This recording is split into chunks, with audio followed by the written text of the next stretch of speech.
Baik, saya akan memaparkan materi mengenai Rosem Usmani. Pengertian dari Rosem Usmani yakni cara penulisan Al-Quran yang dibakukan pada masa Khalifah Utsman bin Affan pada tahun 25 Hijriah atau 646 Masehi. Terdapat beberapa pendapat para ulama mengenai Rosem Usmani.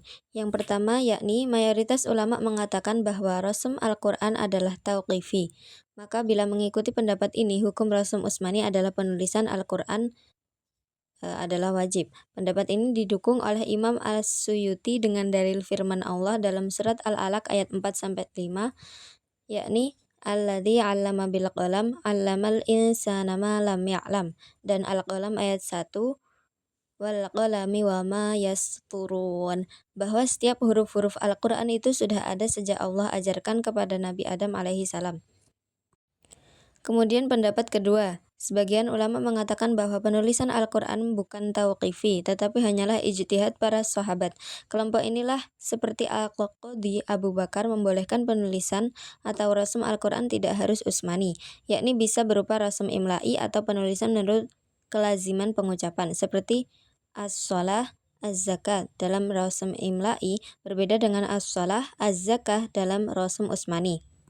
Kemudian pendapat ketiga, mengatakan bahwa penulisan rasm imla'i dibenarkan khusus bagi orang awam. Bagi para ulama atau seseorang yang memahami rasm usmani tetap wajib menjaga keaslian rasm tersebut. Pendapat ini diperkuat oleh Az-Zarqani yang mengutip pendapat Izzuddin bin Abdus Salam bahwa rasm imla'i diperlukan untuk menghindar umat dari kesalahan membaca Al-Quran, sedangkan rasm usmani diperlukan untuk memelihara keaslian mushaf Al-Quran. Kemudian kaidah Rosem Usmani.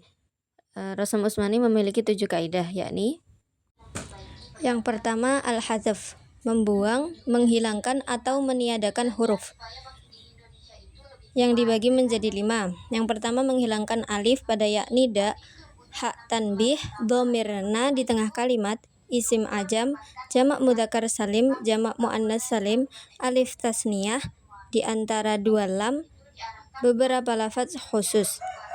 Yang kedua, hadzaf ya pada mufradah asliyah, mufradah zaidah, dan ya ganda. Yang ketiga, hadzaf wawu, huruf wawu dibuang apabila ganda. Yang keempat, hadzaf lam, yakni huruf lam dibuang jika ganda. Dan yang kelima, hadzaf nun, huruf nun dibuang jika ganda. Kaidah yang kedua, menambah huruf. Ada 3, yakni ziyadah alif, ziyadah wawu, dan ziyadah ya. Kemudian kaidah yang ketiga, penulisan hamzah.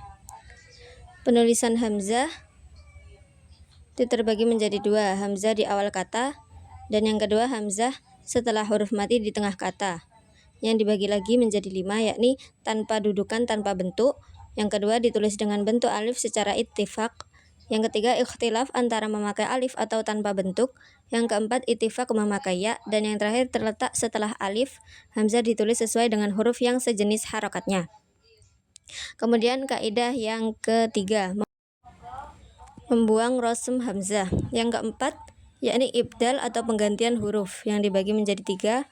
Yang pertama penulisan alif yang berasal dari ya, yang kedua penulisan alif yang tidak diketahui asalnya, dan yang ketiga penulisan alif yang berasal dari wawu.